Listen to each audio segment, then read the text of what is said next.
Dans le cadre du 72e anniversaire de l'indépendance de la République populaire de Chine qui sera célébré le 1er octobre prochain, nous vous proposons une série de vidéos sur 4 aspects choisis pour marquer cet événement. Aujourd'hui, nous allons nous concentrer sur la lutte de la Chine contre la pandémie et nous nous entretiendrons avec 2 étudiants, Ka-Lin Chong et Alvin Sonatri. Tous deux sont en Chine et vont aborder les méthodes adoptées par la Chine pour empêcher la propagation du coronavirus et comment ce pays, où ils ont choisi de vivre et travailler, a rapidement assuré la reprise des activités économiques. Ka-Lin et Alvin, bonjour. Est-ce que vous pouvez nous raconter comment vous avez vécu le début de la pandémie ? Je ne pensais pas que ce sera une grande chose et je pensais que tout allait normal. Dans quelques jours, tout allait redevenir normal. Ça a commencé à Wuhan. Et quand ça a commencé, j'ai eu l'appel de ma mère et tout le monde m'a dit de me préparer pour retourner à Maurice. Et je me rappelle bien, c'était en mercredi. Ma mère me disait que c'est le dernier vol de Chine pour Maurice. Est-ce que veux-tu que tu prends ce dernier vol pour retourner? Parce qu'on ne sait pas qu'est-ce qui arrivera. Et j'ai dit à ma mère que ça ira. Et j'ai vécu tout ce temps-là en Chine. Quand l'épidémie a été éclatée, mais que les membres du public ne savaient pas, j'étais actuellement en Corée du Sud. Et c'est en 25 décembre que je suis arrivé à Pékin. Après 2 mois de cela, 2 mois après, on a appris que on avait la maladie de Covid. Alors, comme je suis étudiant, on a été tous informés de ne pas sortir et on a tous été enfermés dans l'université. Et comment était le protocole ? Quand je sortais du sud de la Chine pour venir à Pékin, dès au début du vol, on m'a déjà donné quelques formes de remplir et tout, et les moyens de contact. Et le lendemain, quand je suis rentrée à Pékin, on a déjà su que je venais d'une autre province. Et à ce temps-ci, ils venaient à ma porte pour frapper à ma porte pour dire oui, tu étais venue de l'autre province, tu dois faire la quarantaine. Et aussi, tous les jours, on venait me voir. Pour les élèves de l'université, ce qu'ils ont fait, ils ont fait venir des docteurs dans le campus et nous avons tous été testés un par un. Et après ça, ils ont fermé le campus. Mais pour les amis qui habitaient à l'extérieur, il faut comprendre qu'en Chine, les gens vivent dans une communauté. Alors, il y a quelqu'un qui est responsable pour la communauté, un policier ou une policière qui est responsable pour la communauté. Alors, ce qu'ils font, ils ferment la communauté et ils font le COVID testing un à un. Alors, si quelqu'un est découvert à avoir Covid, toute la communauté va être fermée pendant 2 semaines. Toutes les étudiants internationaux étaient isolés dans le campus. On n'avait pas le droit de sortir. Mais comme vous savez, notre campus est vraiment grand. On a toutes les facilités nécessaires, des swimming pool, gym, etc. Alors, nous pouvons sortir et nous balader dans le campus. C'était un peu difficile, mais je parlais tous les jours avec la famille. Je travaillais sur moi-même. Je faisais mes études. On suivait les cours en ligne. On a reçu beaucoup de support avec les personnes de l'université. On n'avait pas le droit de sortir de l'université, on n'avait pas le droit de partir voir des amis ou d'autre part. On n'avait même pas le droit de partir en subway, etc. On était tous obligés à rester à l'intérieur pour pouvoir éviter qu'on attrape la COVID. Mais par rapport aux autres gens, aussi, ils ne partaient pas au travail et tout s'était arrêté. On ne pouvait rien faire. Quelles étaient les méthodes adoptées pour vous approvisionner ? Quand je suis venue à retourner à Pékin, il n'y avait rien. Il n'y avait rien dans mon appartement et tout ça. Et j'étais en quarantaine.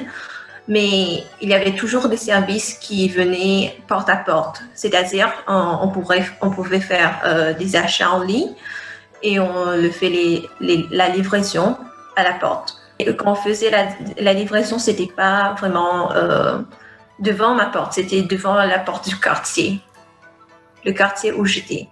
C'est-à-dire, je pouvais pas sortir hors du quartier.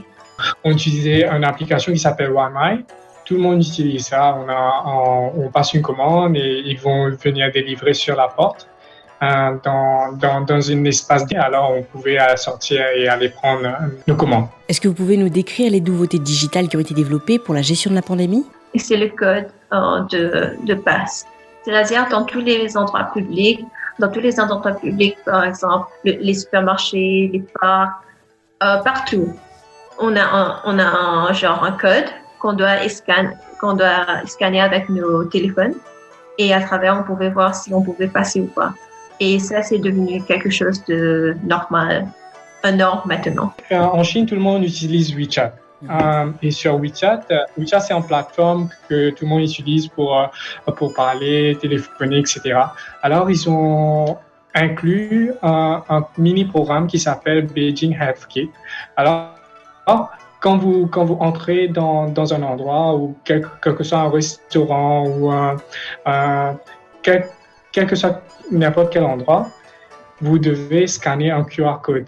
Et cette QR code va dire à la sécurité si vous êtes safe à entrer, etc. Si vous avez été en contact avec quelqu'un qui a eu Covid, alors ça va dire que vous n'êtes pas safe. Nous allons visionner les vidéos que vous allez préparer sur votre quotidien en Chine. D'abord la vôtre, Kaline, ensuite celle d'Elvin. Salut à tous, je m'appelle Kaline et je viens de l'île Maurice et ça fait déjà 6 ans que je suis là en Chine. Comme nous savons tous, ces 2 dernières années, nous sommes tous affectés par la pandémie. Et aujourd'hui, je vais vous partager un peu la vie ces derniers temps-ci en Chine et aussi un peu de ma vie.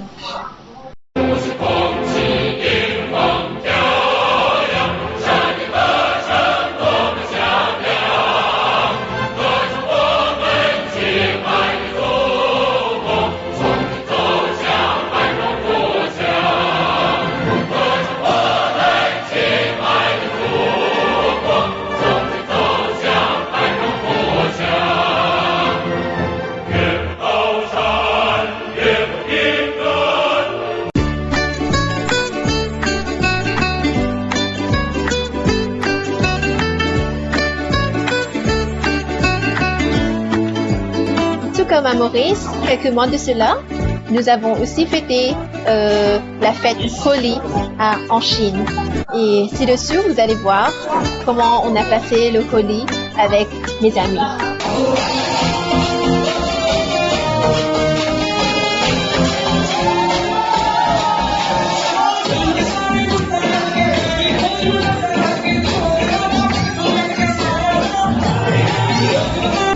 Comme vous le voyez déjà, nous avons tous célébré ces fêtes-là, malgré la pandémie, en respectant les conditions sanitaires et aussi toujours porter les masques. Et maintenant, en ce temps actuel que je vous parle, on est en train de célébrer la fête de la Lune. Veuillez venir voir aujourd'hui comment je vais passer ce jour-ci. Pour la fête de la Lune, ici on a 3 jours de congé public. Les Chinois en profitent ce temps-ci pour passer avec la famille et leurs proches. Ce jour-ci est considéré comme un jour de grâce et de remerciement. Ainsi se fait le partage des gâteaux de la Lune. Sur ce, je vous laisse tous apprécier les gâteaux qu'on a et aussi apprécier la Lune en cette nuit-ci. Je vous souhaite tous une joyeuse et bonne fête de la Lune. De Kaline. À plus, au revoir. Bienvenue à Beijing Institute of Technology. Vous le voyez, ça c'est mon campus où je passe presque tout mon temps actuellement. Dans le milieu, on a un lac où les élèves peuvent se relaxer et profiter du bon temps.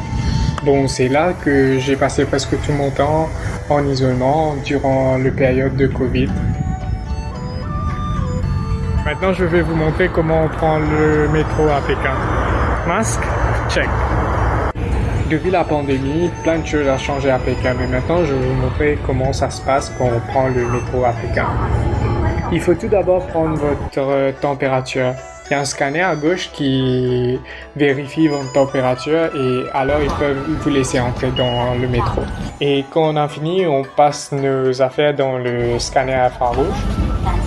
Et après ça, il y a cette gentille dame qui va te scanner pour détecter si tu as des métaux ou pas. Et maintenant, on a fini. Le prochain train arrive dans 6 minutes. Bon, comme vous voyez, tout le monde porte le masque et il s'assoit tranquillement. Avant d'entrer dans un lieu public, on va tout d'abord scanner notre QR code. Ça permet aux gens de savoir si vous avez été en contact avec quelqu'un qui a Covid ou pas. Je vais vous montrer comment on fait ça. On ouvre tout d'abord notre WeChat et on scanne le QR code. Et ça va? Je suis no abdominal condition, je peux entrer. Dans ma vie personnelle, j'aime bien voyager et voir des nouveaux endroits, de faire du hiking, etc. J'aime bien être dans la nature. Je trouve que la Chine, c'est un endroit vraiment spécial pour faire tout cela. J'invite tous les gens de venir en Chine et découvrir comment la Chine est. La Chine est vraiment grande et il y a plein de choses à découvrir pour toutes sortes de goûts. Je peux dire que Beijing est le centre d'innovation en Chine.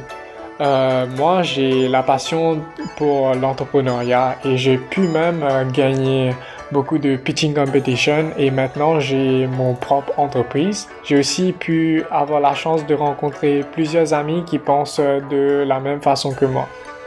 Et si vous êtes intéressé de venir en Chine un jour, veuillez me contacter, je vais vous aider.